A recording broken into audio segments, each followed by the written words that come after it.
Hello, Chiefs. So today we're going to do isosceles triangles. And we remember that isosceles triangles have two sides equal.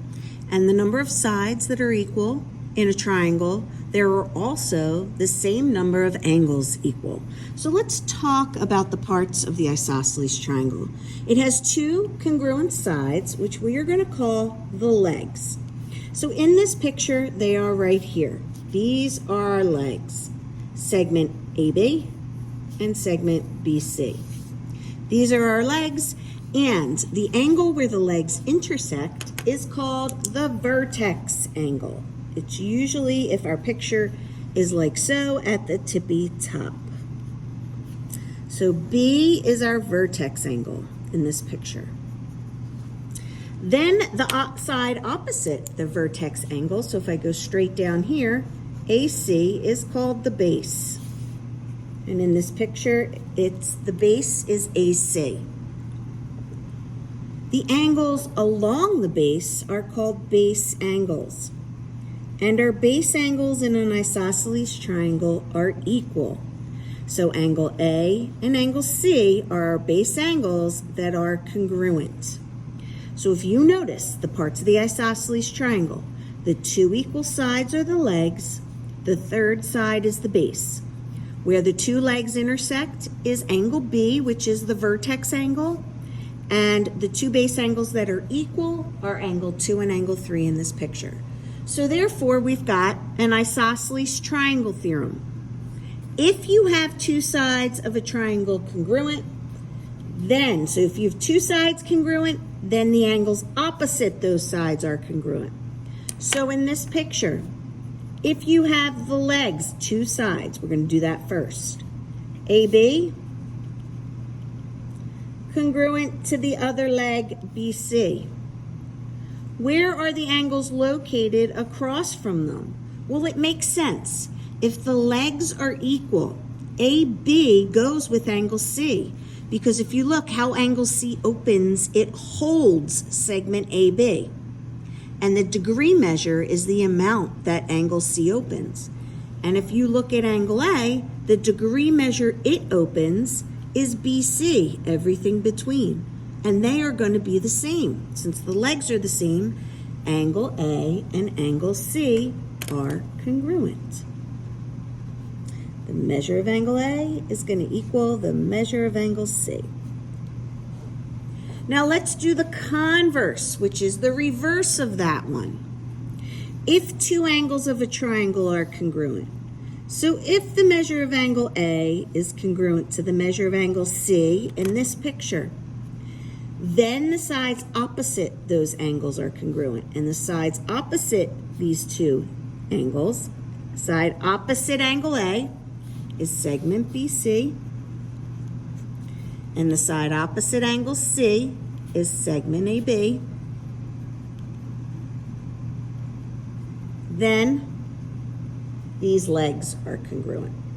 Basically, it looks like a triangular snowman. He's got his arms sticking out and he's got his socks on right here. Just remember that. All right, let's find each angle measure. So you may need a calculator unless you can do it in your head. Rock the Casbah. Okay, so I see my two sides equal are here. So my base angles, it's isosceles. My base angles are L and J. Therefore, J is also 68. Label your picture, it helps. To find K, we know that these three angles add to 180. 68 and 68, so 2 times 68 is 136. 180 minus 136 is 44 for angle K. Do you have to show me all that work? No. Number 2, I don't like how it looks. These are the legs that are equal. Where are the base angles? You can always turn your paper. So here's my triangular snowman. His arms are equal, and here are his socks or angles that are equal, C and E. I'll turn it back. So angle C and E are going to be the same. 180 minus 106, you get 74, and you cut it in half. And when I cut that in half, I get 37 degrees for each. Number 3, it looks like X and Z, these angles are congruent, making it isosceles. The side opposite Z is xy. The side opposite x is yz. So if xy is 12, this side's 12 centimeters. So that would be yz. And we know angle y is you add 77 together in 77 and subtract from 180, you're going to get 26 degrees. Good. Now, let's kick it up a notch. Let's do some algebra. I don't know if you can see this. I'm trying my best. I'm struggling. Here, you should see what I have. It may all come crashing down. Isosceles, so these are the base angles that are equal. So 5x plus 9 equals 8x minus 30. Solve for x. X is 13. Let's go over to number 5. I see my two legs are equal. These are my base angles that are equal. So I will set them equal. 9x minus 33 equals 4x plus 7. Solve for x. X is 8. Now it doesn't ask me to find the angle measures, so I'm not plugging it back in yet, okay? Let's go down to number 6. Here they have the converse theorem going on. They give us the angles that are equal, so these are the segments, the legs that would be congruent. So you would set 15x plus 7 equal to 23x minus 17. And you would solve for x.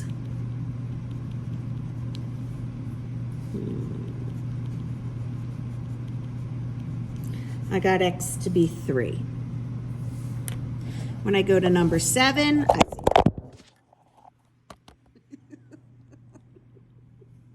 go to number 7. This is award-winning, this video. These angles are equal. These segments are equal. 9x minus 73 equals 3x plus 23. This is all algebra. Solving for x.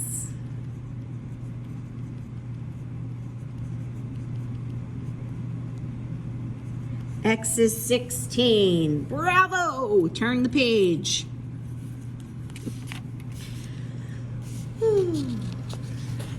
I think this is upside down now, isn't it? Mm-hmm. Has it been upside down the whole time? Maybe. I'm gonna stop it.